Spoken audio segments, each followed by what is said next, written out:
এখন পর্যন্ত আমার দৃষ্টিতে ক্যাম্পাসে একটা উৎসবমুখর পরিবেশ বিরাজমান। সবাই সবার মতো করে তাদের কার্যক্রম নির্বাচনী কার্যক্রম চালাচ্ছে এবং এখন পর্যন্ত কোনো ধরনের খারাপ কোনো সংবাদ বা নির্বাচনকে পেছানোর কোনো পরিকল্পনা বা চিহ্ন আমরা এখন পর্যন্ত দেখতে পাই নাই। তো আশা করছি যে আমরা একটা স্বচ্ছ, নিরপেক্ষ এবং পরিপূর্ণ গণতান্ত্রিক ডাকসু পেতে যাচ্ছি।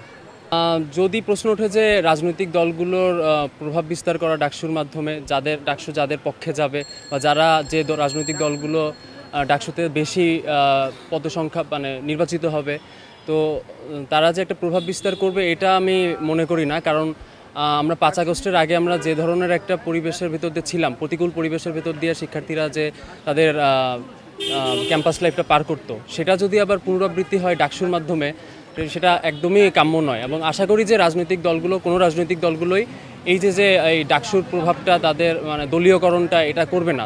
আমি আশা করি যে শিক্ষার্থীদের কণ্ঠেই কথা বলবে।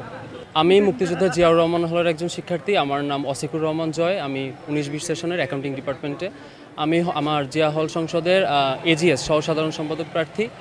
তো ডাকসু নিয়ে আসলে আমার অনেক আগে থেকেই একটা পরিকল্পনা ছিল যে ডাকসুতে অংশগ্রহণ করব। তো সেক্ষেত্রে আমার লক্ষ্য হচ্ছে যে আমরা যে একটা পরিবর্তনের ধারার ভেতর আসছি 5 আগস্টের পরে, তো এরই ধারাবাহিকতায় আমি আমার হলে বিভিন্ন ধরনের শিক্ষা কার্যক্রম, ক্রীড়া কার্যক্রম এবং সাংস্কৃতিক কার্যক্রমের মাধ্যমে আমি যে প্রত্যাশা, ডাকসুকে নিয়ে যে প্রত্যাশা, সেই প্রত্যাশার প্রতিফলন ঘটানোর চেষ্টা করব। আগে যেরকম যে মাত্রায় ছিল যে আবাসন সংকট, খাবারের সমস্যা, খাবারের মান ভালো না, এই সমস্যাগুলো কিছুটা হলেও মানে এখন একটু কমেছে। কিন্তু আমি মনে করি যে এটাকে আরও ভালো বা আরও উন্নয়ন দরকার এই সমস্ত জায়গায়। তো আমি যদি সুযোগ পাই, নির্বাচিত হয়ে আসি, সেক্ষেত্রে আমি চেষ্টা করব আমি আমার জায়গা থেকে যে জায়গাগুলোতে সমস্যা বা শিক্ষার্থীদের সাথে পরামর্শ করে তারা যে ধরনের দাবি তুলে ধরবে, তাদের প্রতিনিধি হিসেবে সেই দাবিগুলা আদায় করে নেওয়া বা সেগুলোর জন্য কাজ করা। আশাব্যঞ্জক দিকটি হচ্ছে ডাকসু নির্বাচনকে কেন্দ্র করে যে প্যানেলগুলো, দলীয় প্যানেল কিংবা নির্দলীয় প্যানেল, স্বতন্ত্র প্যানেল, তাদের মধ্যে সহনশীল যে সহাবস্থানটি, এটি আসলে সবচেয়ে উল্লেখযোগ্য বলে আমি মনে করি।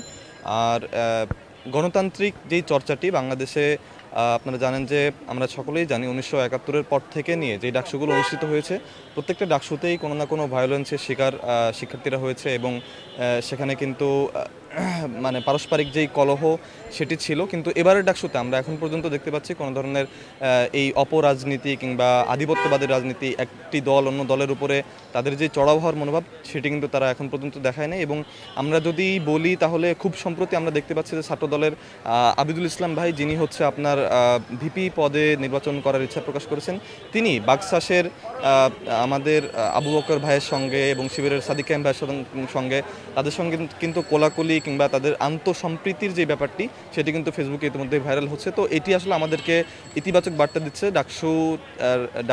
ডাকসুকে কেন্দ্র করে শিক্ষার্থীদের মধ্যে যে সহনশীল রাজনীতির চর্চা, সেটি আমরা দেখতে পাচ্ছি বা আমরা আশান্বিত হচ্ছি। আমি মোহাম্মদ মাসুম বিল্লাহ, কেন্দ্রীয় আসন্ন ডাকসু নির্বাচন কেন্দ্রীয় সংসদের সদস্য পদপ্রার্থী। আপনারা জানেন যে আসলে সদস্য পদপ্রার্থী হলে তার আসলে হাতে অনেক কিছু অ্যাক্সেস থাকে, ব্যাপারটি এমন না। বরং আমি যেটা করতে পারি সেটা হচ্ছে একজন শিক্ষার্থীদের পক্ষ থেকে রিপ্রেজেন্টেটিভ হিসেবে আমি আমার যেই সভা আছে সেখানে আমি শিক্ষার্থীদের পক্ষ থেকে দাবিগুলো তুলতে পারি, সম্পাদকদের মাধ্যমে এবং ভিপি জিএসসিজের যারা আছে তাদের মাধ্যমে কাজগুলো বাস্তবায়ন করতে পারি। তো সেক্ষেত্রে শিক্ষার্থীদের যেই মৌলিক দাবিসমূহ আছে, প্রত্যেকটি দাবির ব্যাপারেই সেই দাবিগুলো পূরণের ব্যাপারে আমি আমার জায়গা থেকে সর্বোচ্চ সত্য থাকবো।